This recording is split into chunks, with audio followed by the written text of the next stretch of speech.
Hey everyone, it's Helen from S&B Deal Hunter. Today we have Nathan Lenahan with us. He's an Army veteran. He started a property management company that he actually sold to private equity, bought a company that failed, and since then has made four HVAC acquisitions. Um, Super exciting. I'm really looking forward to hearing Nathan's story. Nathan, it's great to have you on today. Yeah, thanks for having me here. Nathan, let's start with your background. What were you doing before? Obviously you mentioned we had spoken right before this, being in the Army, but kind of tell us about your journey. Yeah, I'm absolutely an operator at heart. My first semester of college, 9/11 happened. I followed my twin brother and joined the Army. Come from a military family. Dad's retired Navy. I've got three other brothers that have served as well. Uh, Finished 6 years there and then went back to school, finished up, and ended up at a big government contractor, Lockheed Martin. For someone with an entrepreneur heart, man, it was not a good fit. I stuck it out there because they paid for my MBA, and then I moved to a night shift so I could kick off and start that property management company because I had a young family, four kids, needed that income still to chase my dreams. And my wife, who's the best ever, also got a job, which was incredible. Started the property management company, grew it really fast, and sold to a roll up. It sounds super sexy, but like I feel like it's like a lunch money exit. It wasn't, it just sounds super sexy, and I know how to make it sound sexy, but in reality, I got some lunch money. It feels like some pocket change, and but learned a ton, which was incredible. From there, just did lots of startups. I've hired over 1,200 people over my kind of like startup journey at companies like WeWork, Smart City, Locating, and then my own company. And then I've had five acquisitions, one failed, and then in like automotive repair, diesel repair, and then four in HVAC that are going pretty well. No, that's a crazy story. I'm curious, after selling that first business, what brought you to kind of going back into working for someone else? Was that kind of a hard transition, or did you always know you were going to always get back to it later at some point?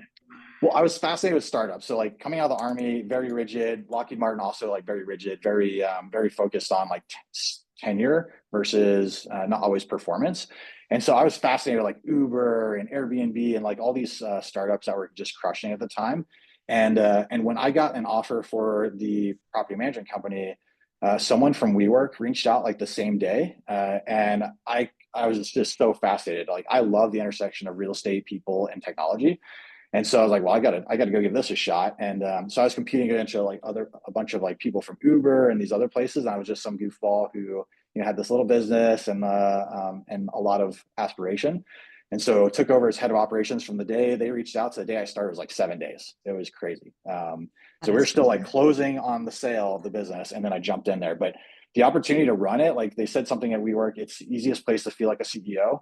And I was way away from New York. They cared way more about New York, San Francisco, London, like these big locations. In the middle of the country, kind of forgotten. So you just try and hit your goals, man. You try and just three, four, five X each year, and they basically left you alone. So it was cool, like growing a business from I think I was like 3 or 4 million in revenue to my little region to over 200 million 3 years later. That is wild. That's crazy. Very impressive. And at what point did you decide, hey, I'm going to get back into ownership? Like, what kind of pushed you to, and this next time around, buying a business versus starting again, which you obviously had experience both with your own business and then kind of growing with WeWork. Yeah, I think the seed for a lot of people for ETA has been like MBAs. So I did my MBA at University of Texas. Lockheed Martin paid for it, so I was doing one of those like weekend MBAs or whatever. And I'm sitting in class one day, and my buddy's like, "I think I'm gonna buy a sprinkler repair company." And I was like, "What are you talking about? Like that's M&A, that's PE stuff. We can't do that." He's like, "No, I found this website, man, and you can just like search stuff just like you can Zillow for businesses." I'm like, "Get out of here." I basically spent the rest of my MBA just sitting on Biz Buy Sell and like any other brokerage site I could find, like checking out businesses, and then everything I learned in finance or whatever classes, applied it there for due diligence, and end up buying my first company while I was at WeWork actually. And you mentioned you were working with your brother to buy this company. Were you still working the entire time after? Were you working part-time in it? Tell us about that journey of the first acquisition, because obviously we know how it ended up, but what was that process like? How long did it take? How did you decide on auto repair? So we did everything wrong. Well, there'll be lots of indicators of that, but so I never went full time in that business. My twin brother is he also served in the army. He was a diesel like automotive repair mechanic there.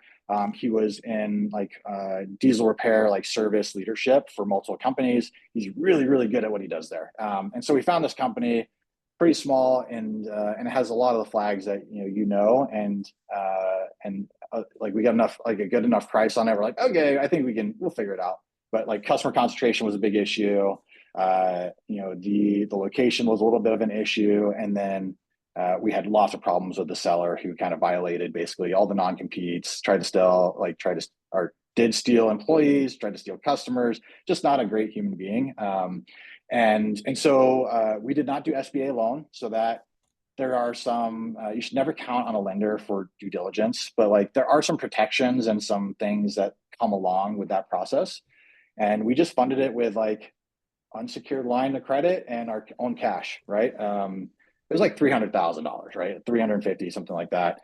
And so we managed to pull that together and take it down. And so my brother jumped in full time. And first thing we found, dude was previous seller was stealing from customers. And so freaking landmine there. And we're just straight shooters. Like we're both army guys. We don't really bullshit on stuff like that. And at the end of the day, Lenahan is a pretty unique name, and you only get one in this world. We better well make sure it's a damn good one. And so we immediately went to the customers, let them know what we found, and we lost some of them because of that, which really sucks. And then we kept pushing there, and then at this point, the seller is stealing some other customers, stealing employees, riling them up. And eventually, like we didn't do well on the working capital side. That was part of the problem. And then the line of credit stuff was just like it killed the cash flow at the rates that we kind of signed up for. So we over-indexed on debt. And I was still working full time at WeWork. And so my brother was running it, but he wasn't taking pay either. And so at some point he's just like, can't keep doing this.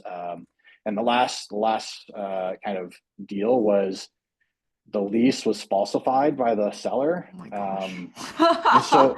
So we and I know like people, I shared this on Twitter and everyone, I'm like, hey guys, I'm an idiot. Like whatever you want to say, I get it. Like I tried and made a mistake and we failed because of it. And I'm paying the consequences. So but I think we thought there was 3 years or so left on the lease. That's what it showed. And in reality, it was at month to month, and the landlord wanted to sell it to the primary tenant. We were the secondary tenant, and they wanted to kick us out. So we're disrupted to the rest of their kind of operation there, and they just wanted us out. So he gave us notice and sent there, and it's really hard to have our diesel repair shop without the shop part. And was there any sort of final straw, or was the lease kind of the final straw and you guys were like, we're just going to shut this thing down, or what happened at that point? Yeah, so we basically got the notice to vacate. I mean, the landlord, despite him, putting us in a really hard spot, he was pretty wonderful as a human, just like as a business, like really sucks, So, that was our fault for not getting, lots of miss on due diligence there. But I always say like the seller is better at hiding things than we were at finding them. And ultimately, like between the pain of my brother not taking a salary and then, the debt load and then just landmine after landmine, we ended up fire selling it to a competitor. And so we recouped a little bit of money, which was good. But ultimately, that was our life savings. All our money was gone. We had to sell, like my brother had to sell his house to go kind of to take care of the debt. I had to sell one of my properties as well to kind of get back to zero. So it was a huge toll. And the hard thing is like, I would do it again. He is damn good at what he does. And if we did it together full time with the right working capital, we'd absolutely destroy it. And so he's like a VP of service now for Kenworth. And I'm like, whoa, okay, tell me about that. Can you buy those companies? And he's like, oh yeah, we bought one. Like that's how I'm like, okay, how do we get a fund together to go start buying these freaking trucking companies? So anyways, it's a sad story, but like, I would invest in him again in a second. And, shit happens sometimes. Yeah, I mean, unfortunate story, but what happened after? You were always working your job, so did you just kind of continue sort of saving up? You always, it's impressive that you were able to, jump back in. Did you always know at the time, this is just, we made some mistakes, but I'm still bullish on buying a business as a whole. How long between, I guess, that happening did you then go and, buy the next one? So that was like 2018. And I like my brother, we're both really good at urgency, and that is and been wonderful in most circumstances. In a deal, maybe not so much when things at risk are diligence. And so I let my brother push me a little too hard on some things and didn't get the depth of knowledge and due diligence that we needed there. But 2018, yeah, ended up going to like a senior level, like a C-suite level job at a different startup, and really trying to save as much money as possible there for COVID. But by end of 21, I was getting laid off from that job because of COVID, basically, in the real estate sector. And so we bought at end of 21, and this was like a $900,000 revenue business. And I had three partners. So there's no money for like to pay me Wow. or anything else. There's money enough to pay one of the owners who was running the day to day.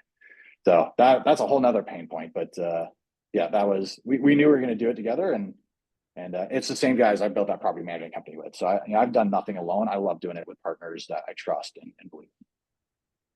That's super interesting. So, you bought this 900K revenue business.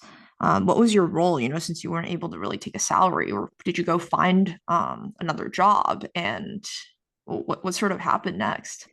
So I had some severance, which was really nice. So I'm like, I'm diving in. I'm 100% in, guys. Let's go. Like I'll sacrifice. I have the ability to do that. So jumped in for the first like 2 years, and I think I got Wow. paid maybe for like $5,000 or $6,000 during that time.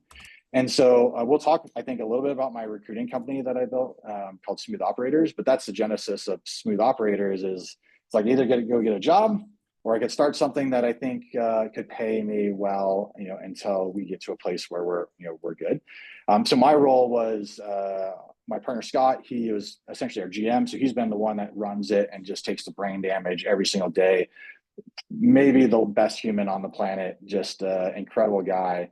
And so he was doing that, and most of my stuff was like trying to improve the business. So like, first project was clean up the CRM data and implement Service Titan, and then just adding more technology and then trying to find more deals. So a lot of I've kind of led the other three, or excuse me, two deals. I say I led, and then Scott helped with the third one, but. Well, Scott helps with all of them, but that, like that was my primary thing. Is I'm not necessarily in the field every day with the technicians. I'm driving growth and like operational like excellence, like trying to make it better. So that's been my like role the whole time. And it just depends on what we need at the time. So like right now I'm helping a ton with marketing. We stood up plumbing, so like working on, just getting better there, and then developing our leaders and like holding them accountable, and just a big thing we're doing right now is like defining the Christmas way. So our company is called Christmas Air Conditioning and Plumbing. And so what is the Christmas way for every single thing we do? I should share a video with you. Our managers made a video yesterday or a day or two ago for like putting on the little like the boot covers, the floor savers or whatever.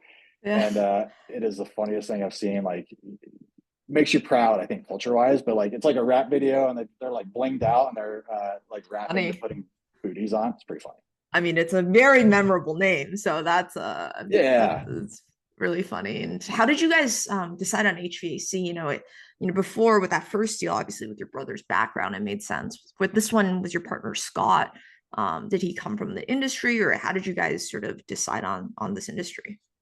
Yeah, so there's so of the four partners, three of us met together at BYU. We worked for the football team. So like, I came back from the army and just trying to find my community, and I'm like, I need to meet some of those college friends I hear about. They're supposed to be lifelong. I need some of those. So managed to like get a job with the football team with a full scholarship, and so Ryan and Scott came from that, and then my other partner John, who's our finance guy, he was his wife's best friend with one of my soldiers from the army's wife, and he's like, you got to meet my soldiers. Like, you two need to meet. You're both like real estate guys. You're great. He looks like my big brother. Like I'm a big bald white guy, and he's a bigger bald white guy, and just like super smart. So we decided, like, number one, all our backgrounds are basically real estate services, and so like my degree is facility property management. We built a property management company, and we, after especially COVID.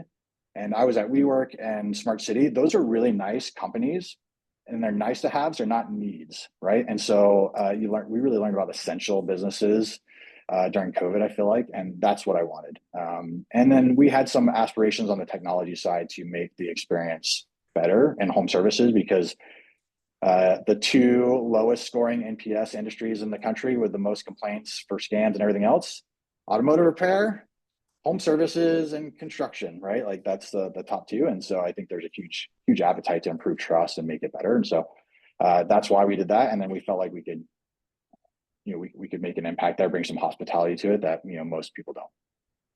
Interesting. How did you finance that first HVAC deal? Yeah, I mean, we did SBA. So like we brought cash, each of us, and then financed it with SBA. And so for the most part, without, despite like a little bit of fees and due diligence for additional deals later on, like that was the biggest injection of cash we did, and then we did a small injection later, and that's it. And so it's been really nice. Like once you get in, that was our biggest goal, is just get in the game and stop talking about it, because we were trying to buy like the search fund, normal criteria, 5 million revenue, 1 million EBITDA ideally, and we just kept getting outbid, and it just wasn't working. So we decided to just go small and jump in, and it's made way easier for deal flow. So like we have a ton of credibility now, and we're the first people most people come to if they want local, not PE acquired. No, that makes a lot of sense. And with that first deal, what did you do differently that time around with due diligence? Since obviously you had the experience, your previous experience. Yeah, I was all over it. So every detail mattered that time, and just trying to understand, talking to other people who have done it. At the end of the day, there's a lot of wisdom out there, and it's so easy to forget that you can borrow that wisdom from people, and especially as a veteran, like that usually will open a door just a crack wider for people to give you their time. And so we took advantage of it. And there's an incredible community on Twitter that I met, and there's like all these veterans who have purchased businesses 12 to 18 months ahead of me. Like I think even when you started coming out, I'm pretty sure I saw you when you first came out, because I remember some of the feedback on. Well, I could find these deals in her newsletter on my own, right? Like, but the curating that you do is really nice. And so, but like SME Twitter was awesome, incredible resource, and I've met hundreds of people from Twitter, so that's been probably the best thing. And then just having good partners, like I knew the SMB law guys before they started, when they were just starting, and a few like Matthias on the SBA brokerage side. And so, yeah, I mean, like I was pretty early on a lot of that stuff, and I took advantage of a lot of knowledge on, especially through Twitter. What have you what's your process in terms of now with these additional HVAC acquisitions in particular? What specifically are you looking for? For people out there, I think HVAC is very hot, right? Because everyone hears like private equity is rolling up HVAC. It's like everyone thinks about that first. What are you specifically looking for now that you've made a few acquisitions in the same industry, for someone who's maybe watching this who is also thinking of getting in? Yeah, I mean, there's a couple of things that really, really matter to us. So like the first thing that we're always looking for right now, we're a lot more selective, is we'll expand our service area or expand the services that we offer. I'm not necessarily anchored on HVAC at the moment. I'd be much more interested in a plumbing company right now, acquisition wise. We are in like mostly northern DFW. I don't know if I'm interested in doing all of DFW, but we could, right? And so that's kind of the first one. And then I'd say like culture matters a lot. Like I'm not going to do a deal with a jerk. I have no desire to. Life's too short. And just seeing how deep like the owner's kind of personality goes into the business is like a lesson that we continue to learn from our last acquisition. Incredible owner, like high character, just like the best kind of guy you could want. And on the surface, culture very, very similar. Great people, care about what they do, incredible reputation, but how we do things a little deeper are different. And like we're still working through a lot of that. And it's been over a year since that acquisition. And so we're very, very cognizant of if we're going to be, if it's smaller, we're going to fold it under the Christmas brand. We have to be very, very clear on what our culture and expectations are, and with owners, and like what's going to happen, because there's a lot of pain if you don't do that. A lot of pain. And are most of these businesses still very much heavily owner operated that you're acquiring, or what does that look like? 100%. Every one of them is an owner operated. I guess the last one. So Christmas, our brand was Bart's. So our first company was called Bart's Heating and Air. And we carried that brand until basically January 1 of this year. Christmas was slightly bigger when we bought it, and they had just a rabid, like, not fan base, like customer base, just super, super passionate. And so we ended up kind of folding into the Christmas brand and merging them together. But I think going forward, the two different things there would be, if it's big enough, then we might keep it standalone brand, or smaller, we'll fold it under Christmas. But at the end of the day, it's really hard. It's not just twice as hard to run two businesses; it's like 5 times as hard. So we try and fold them in if possible. And how are you integrating everything with these additional acquisitions? I'm sure, as you said, it's difficult. Making that decision of whether to fold everything into one brand or not is obviously a big decision. How did you decide on doing that? Has that had any impacts on sort of customers knowing that previous brand, Bart's, or what does that look like? And what's the experience been just getting everything into, I guess, was it one back office and I guess integrating everything? Yeah, I mean, we have a pretty clear pitch on to owners. At the end of the day, like, we're going to put a deal together that with terms that we know we can close on, and we close every time that we go through diligence. And then we're going to take care of your people, we're going to take care of your customers, and we're going to honor your legacy if that's something that matters. And so we try and make those expectations super clear up front, because that's how we're going to integrate as well. And we spend a lot of time on their people in the diligence process, and then like how you do things, because there's the what and then there's the how, and how you do them and why you do it that way, because that's where the alignment or misalignment is going to be. And we every single one of our acquisitions, the owners are gone from the business within 5 to 10 days typically, operationally at least, like they're no longer coming into the office. And that is very intentional from our side, and typically they're pretty happy about it as well from their side. But it's because we know we have a lot of intention behind how we do integrations, and you can't have two leaders where you're looking to like how we used to do it versus how we're going to do it. And so I think that's a huge piece of it. But yeah, I mean, a good amount of back office. I would say I've spent more freaking time on compensation plans in the last 5 years of my career, maybe 7 years, than I ever thought I'd spend in my freaking life. Like, just trying to understand incentives for humans, that they care about, and actually gets the behavior that we want. And it's super, super hard. And that has been the biggest challenge between Christmas and Bart's, is we ran the companies differently from a payment, like how we pay people, and incentivize them. And that has been a huge culture change. So like, just trying to make sure that we are on the same page there is a big one. And then, yeah, like redefining how we do things, because you don't want to feel like it's just like a hostile takeover, right? Like, it was the Bart's way. Now we're just calling it the Christmas way, where this Christmas actually had their own way. And so, really important to take feedback and listen from the team. Quick wins. I'm a big fan of, like, people say do no harm in the first, screw that. Like, I'm in there. As soon as I see something, we're changing it. If it is going to, especially if they brought it, like if employees brought it, hell yeah, I'm changing that. I'm changing it right now. Let's build some trust and earn it, and some credibility together. And like, let's go worry about other things that are much harder. So yeah, lots of integration. Integration is painful, and I feel like we're still not done. And it's been over a year on this last one. And do you usually get, a good amount of resistance from bringing in new CRM if they were more pen and paper? What does that look like? I mean, no, I don't think so. Like, surprisingly, we haven't had a ton of pushback on the technology side, at least. So that's good. It's great. Making sure we do it our way. And, so I'm really big of like 80/20 Pareto principle. So like, I don't like scripts and all that stuff necessarily, but 80% is the Christmas way. So you will hit these milestones, these checklists or whatever. Build rapport. I'm not going to tell you how to build rapport. I'll give you examples, but like, you don't need a script. The other 20% gets to be you. Like, you're here because you believe in our mission. Our mission is change lives through the trades, create smiles, do it every day. We're guided by values: be an owner, serve others, keep promises, and have fun. And if you don't like those things, like, you should probably go somewhere else. I'm okay with that, and I'll be your biggest like cheerleader somewhere else. But they got to show their personality too, or they're not going to want to be here, right? So that's a nice mix. But I mean, there's pushback on all kinds of stuff, and I think the biggest thing that we talk about, like, disagree, commit.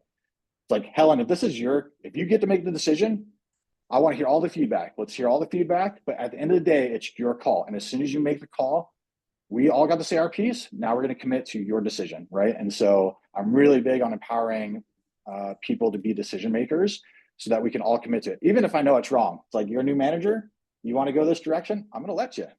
And I'm going to tell you what's going to happen, but I need you to see and learn from what's going to happen. And so, yeah, a lot of that. And we are really big on the why. So like, here's what we're doing, here's why. And we're an open company. Like, I show them financials. There's nothing that's hidden from our side. Oh, that's interesting. Are you seeing efficiencies right away, post these integrations and these new acquisitions, with sort of best practices you're able to bring in, or is that not really what's happening and not what you're looking for? I mean, you see efficiencies for sure, but like, I would say we keep reliving the J curve every time we acquire a business, right? Like, it's really easy to document on Excel and say like, man, this role, we don't need this role. Oh, look at that. That's $100,000 we could save right there. And then you're living it. And you're like, holy shit, man. Like, what happened? What happened? We made all those changes and still cash flow is not where it needs to be. And so over time, yeah, like, absolutely. But the efficiencies and stuff that come is usually it's excitement of people who want to be there. And so now you're getting the energy of of people coming together and seeing the vision of where we're going. The rest of it does come over time, but you're more inefficient in the beginning because you're relearning how they do it.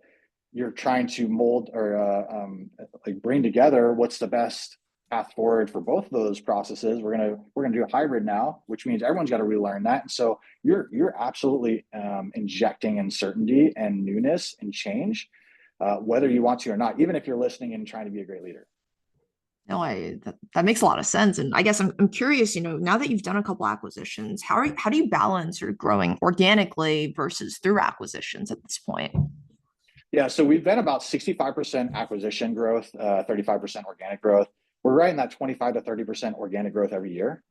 So we started at less than $1 million in, we'll say, 2022, January 1. That's where we were kind of going. And we went to 1.7 million that year. And then the next year we were at 3.5. And then, it's 2025, we'll finish like 13 million this year. So, Wow. so from 22 through 25, we go from 1 to, 13. And my intention is to flip that ratio. So instead of 65% acquisition growth, it's going to be 65% organic growth. And I really want to stay in that 25 to 30%, growth range because, cash flow is still maintained there. We're at a pretty good, healthy debt coverage ratio. We have some room for investment still. And then we can greenfield some stuff as well, where like plumbing should be not 30%. It should be 100 to 200% growth, maybe more. Yeah. I mean, that's very impressive how much you've been able to, grow organically. What would you attribute most of that to? Man, I want to say we're really good at marketing and stuff. I feel like we're just beginner level, but like, I'm very operational. So like, I'm an operational marketing guy. I'm not the creative brand guy necessarily. And so like, I have marketing broken down to like Maslow's hierarchy of needs, basically. And I think we're really good on the operational stuff where we test a lot of things. We try it, we cut it off. So like this year to date, we're at 8.5x kind of return on marketing spend. 33% of all revenue is from new customers, and we're at $189 for customer acquisition costs. So like, we are running a pretty efficient marketing. Our ability to scale that is hard. So like, we're going to hit a ceiling pretty quick if we keep spending the way we are, and just increasing budget. And so that's what I'm worrying about is like, what's the next level? I'm pretty good at base of pyramid, Maslow's hierarchy needs, and maybe the next level, but we're going to go hard brand and creative stuff. So like, that's where we're going to invest next, is a lot more on like that kind of talent and team, because we are going to do in-house. I'm not a fan of agencies. We haven't had luck there. And, so I'd say that, and then we actually do what we say we're going to do. I think that's the biggest thing. Keep promises is my favorite value that we have, because people say it naturally.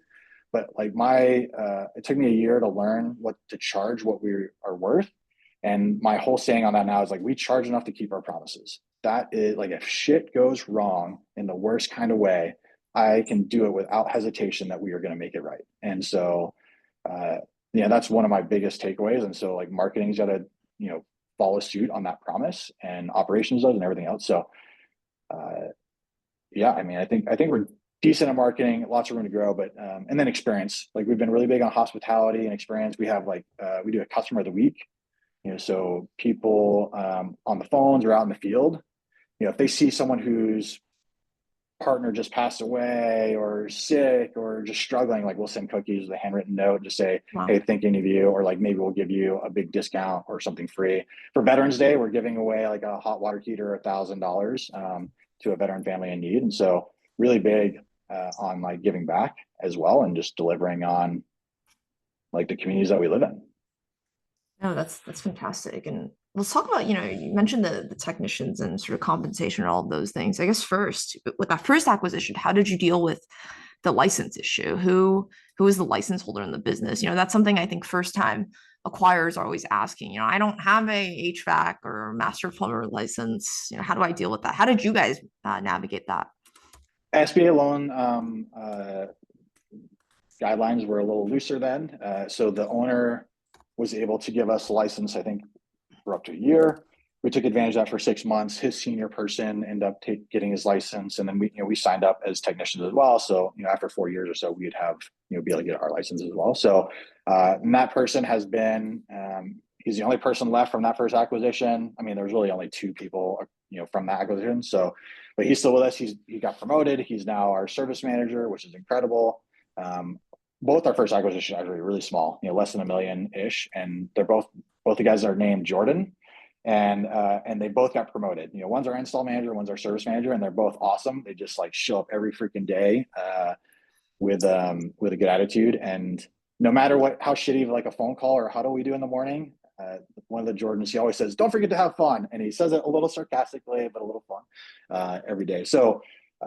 Yeah, I mean, those guys stayed with us the whole way, which is great. And then, yeah, I mean, performance-wise, like pay and stuff it's super hard. We've gone through, I think, every year we've changed the compensation kind of model and philosophy as well. Yeah, I'm curious how that's gone, like where you started and where you are now, because obviously, I think everyone knows one of the toughest parts about buying a blue collar business is retaining these technicians and also hiring. How have you guys sort of navigated that? Yeah. I mean, hiring, we've learned a lot. We feel pretty good on that we're getting there, I think. It depends on the role, but I mean, compensation was originally like lessons we learned. The previous owner, we were big on like, hey, we're going to keep the promises of the previous ownership. And he's like, I give him 40 hours year round. And we did that for a year. We're like, sorry, guys, we can no longer honor that. Here's why. Let me show you, blah, blah, blah. But here's what our goal is to give you 40 hours, and we're going to work our ass off to get you that. And so like they all started off hourly with just some basic spiffs. And like it's evolved in different ways from that. But like, I mean, we are in still similar. It's probably like 80% the same still, of some hourly base, and then lots of spiffs or commission or performance. And it's just really hard. Like some of these guys don't care about money. Like they care about money enough to cover their expenses, and they're like, "Yeah, I'm good. Like I don't care about doing all that extra stuff you want me to do." I'm like, okay, well, that's probably we need to define like what we're okay with, because you want to be good according to your standards. I need you to be good according to my standards. So if you're not willing to figure that out, then like we're gonna have to, probably part ways. So that's been the biggest thing, is like what are our standards and how do we elevate them, and how do we make sure we find people who are really excited about not only meeting them but like pushing them. And compensation that matches, because if they're outperforming their top 5% technician, hell yeah, they should be paid that. We did some analysis recently. I think we're at the 91th percentile in pay, but we're not at the 91st percentile in delivery of results.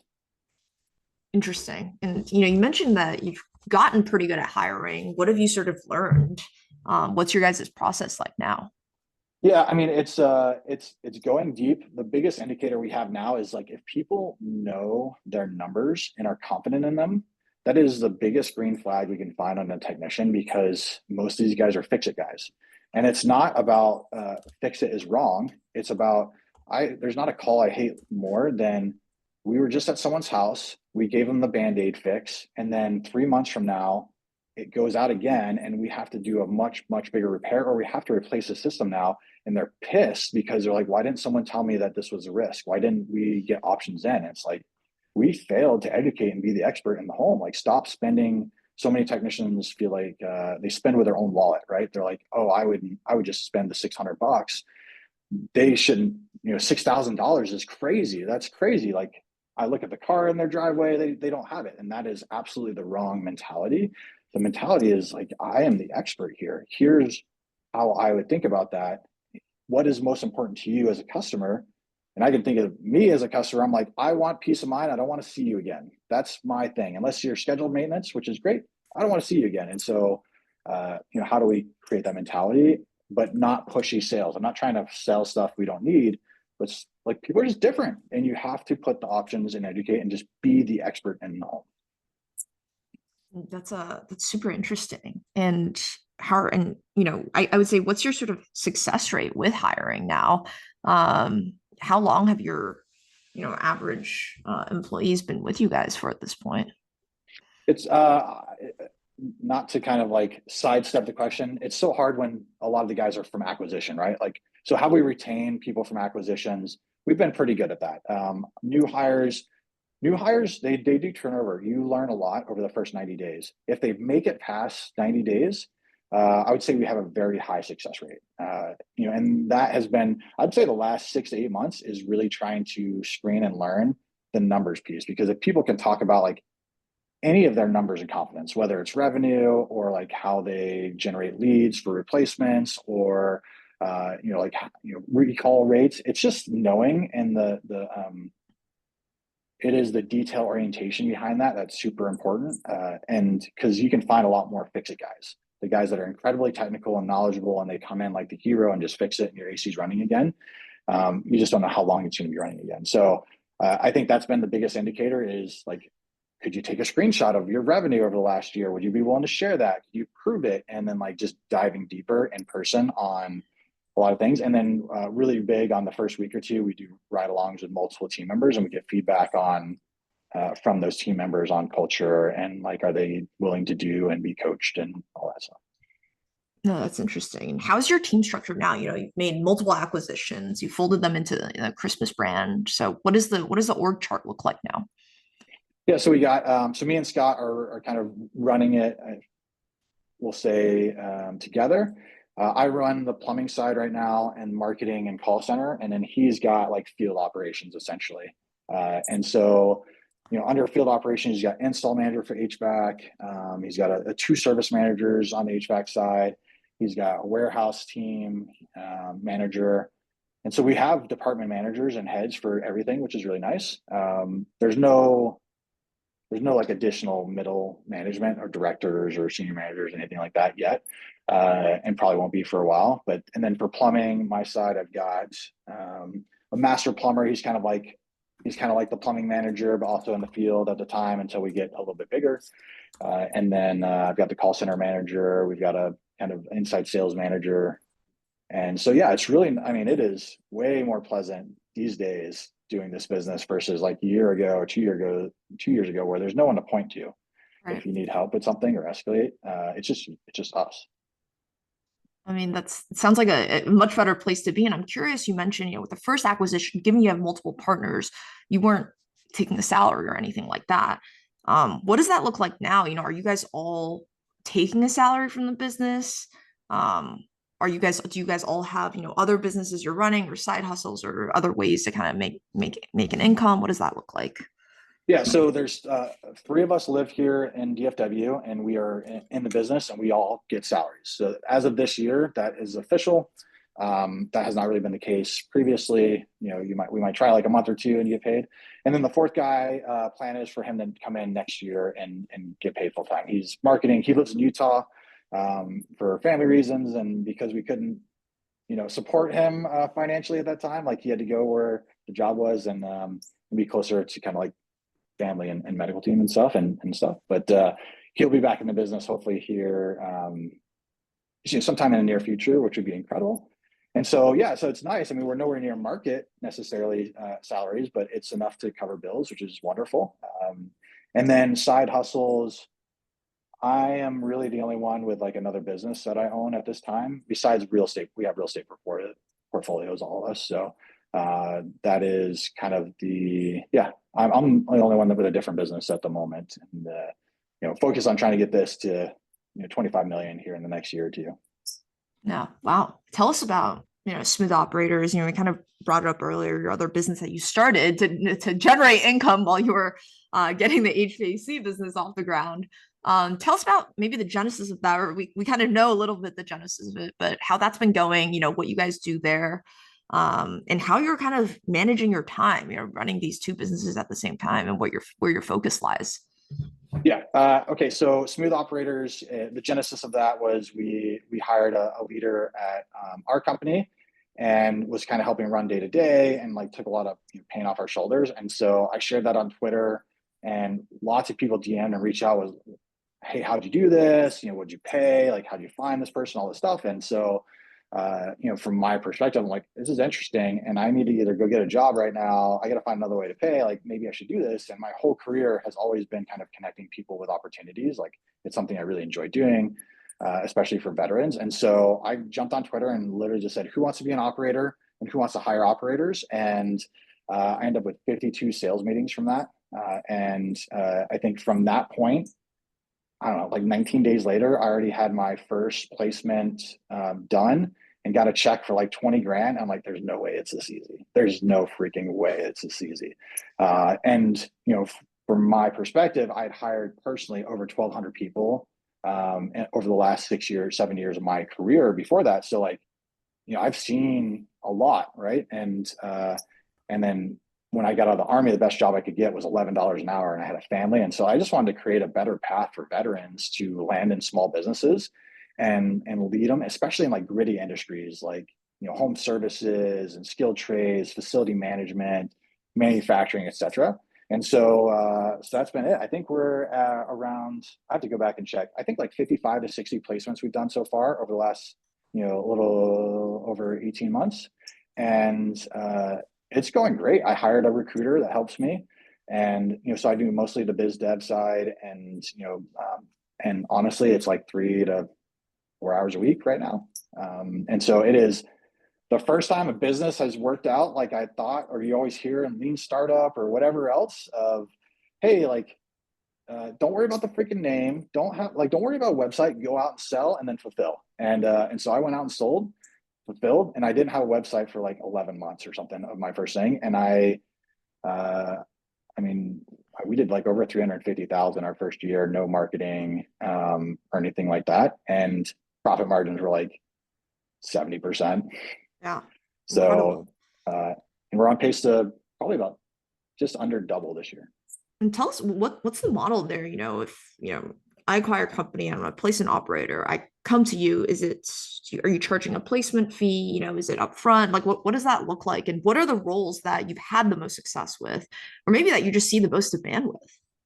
Yeah, so for me, it's all about what I call operators, essentially general managers. And the two pillars for general management is sales and operations. And so that's what we focus on, is sales and operations. If you need a controller, like I might be able to help you, but that's not what we focus on. And so sales, operations, leadership, so I'll say like manager and above, has been the primary roles that we've done. We've done several GMs as well, VPs, COOs, like we've done all those. And so, had like a decent success rate. I mean, it's a headhunting firm, right? So we do a placement fee for veteran-owned companies. If you're a veteran customer, you charge 20%. If our standard fee is 25% of first-year salary. Depending on the role, we have not been doing like a retainer. We've been going straight contingent on pretty much anything, unless if you do not own the business yet, then it's got to be retained. It's got to be, I do like a hybrid typically, where it's like 2/3 retained and then 1/3 success, like contingent. So because I have no ability to control whether you can close a deal or not, Sure. and I'm not going to waste my time. I helped a lot of people like that in the beginning, and just a waste of my time, waste of their time oftentimes. And so we've done it for independent sponsors, private equity, and then tons of owners. So that's my favorite part, is working with owners, because I think I get to add a little more value of not only placement, but like I've seen a lot. I've failed a lot. I've messed a lot of crap up. So oftentimes we get to kind of look at the org chart a little bit, see where they're growing. Is this even the right role? Because like as an example, a lot of people want to hire COOs. I'm like, I don't like hiring COOs. I think that's an earned title typically. Bring them in as a GM or like a VP of ops or something and let them grow into it, right? Because that is a lot of responsibility and title. And titles are cheap, right? You can give away titles pretty easy and people love the status of those. But I'm usually against like COOs, especially in smaller companies overall. Like do a GM or do a director of ops and then let them grow into it. So, that's just an example of it. Or like, should you even be hiring somebody? Like there's three things that I ask every one of them, like, are you ready to give up control? Can you afford it? And then are you really ready to give up control? Like, you say you are, but like, what does that mean? Let's talk through that. So, yeah, I feel like there's been a lot of connections I make too, where, if I can't help them, I know somebody that can.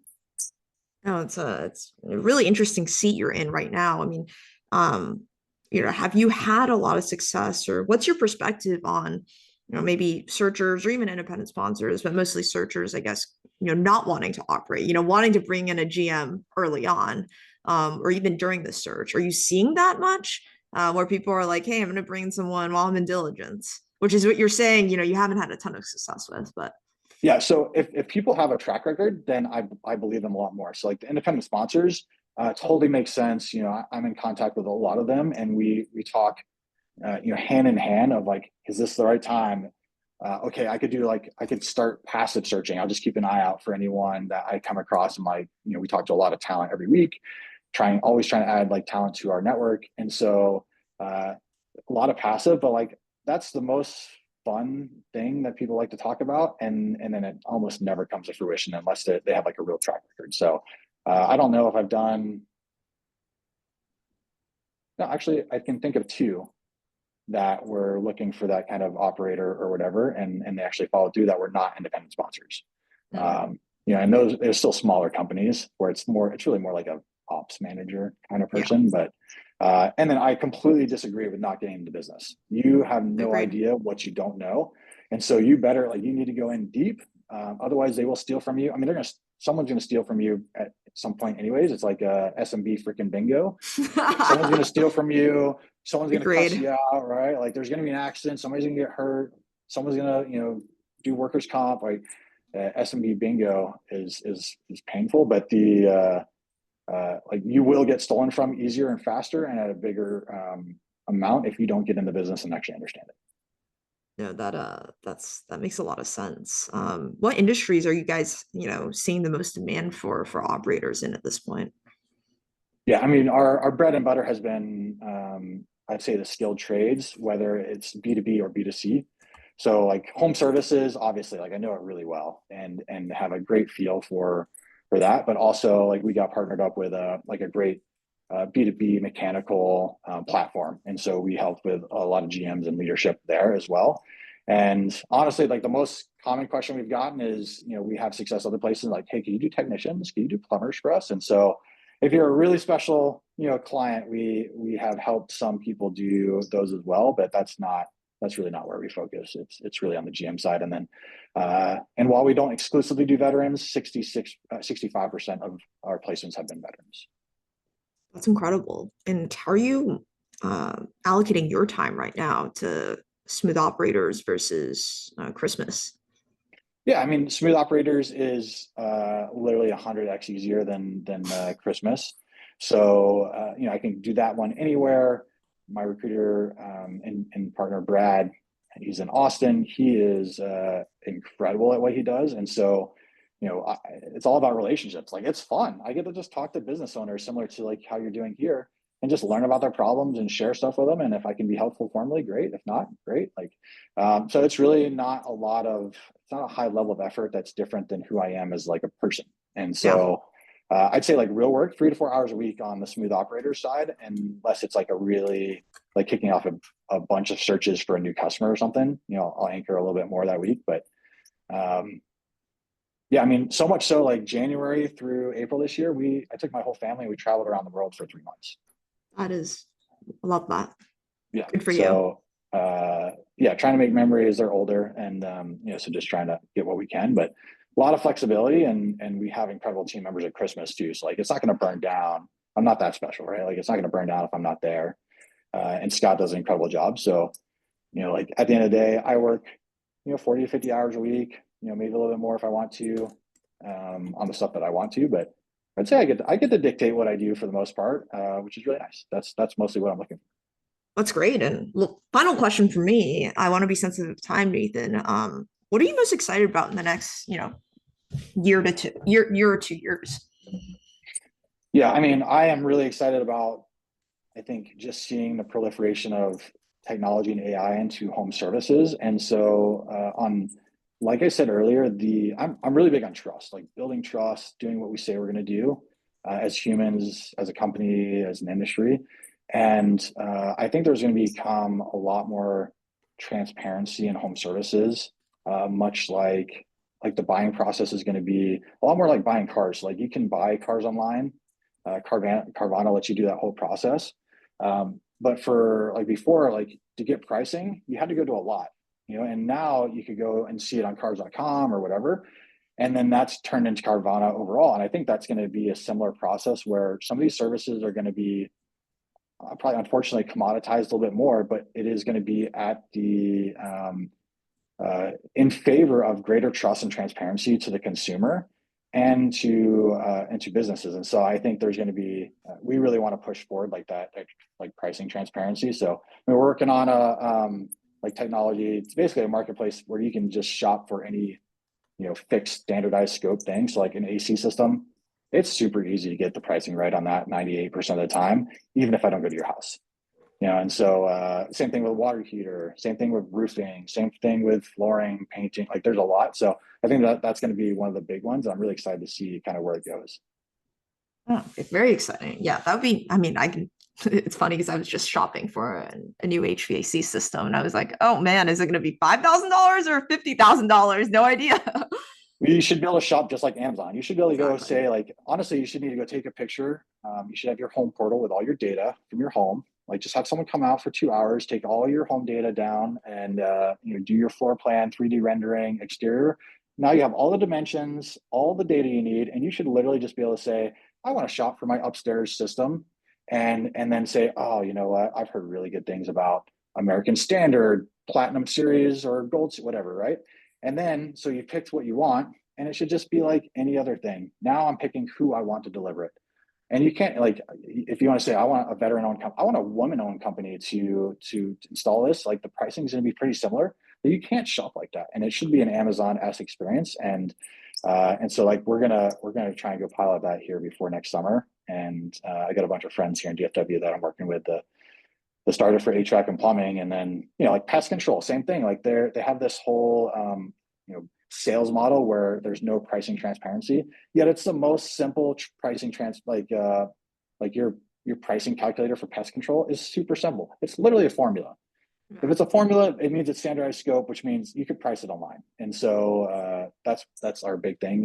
That's why we bought in the first place. Honestly, is understand how it works so that we can bring transparency through technology online. Wow, very excited to follow along and hear where things go next year. Yeah. Nathan, thank you so much for your time today. If people want to reach out to you after listening to this, where's the best place? Both, I guess, for smooth operators as well as Christmas or just in general. Yeah, Twitter. So at Nate Lenahan and the number 8 Lenahan, or LinkedIn. I'm really active on LinkedIn as well. So feel free, either one of those. And I'm usually pretty good about responding to DMs and stuff. Sounds good. Well, thank you so much again. Excited Awesome. to keep following along. All right. Thanks so much, Holland. Great to meet you.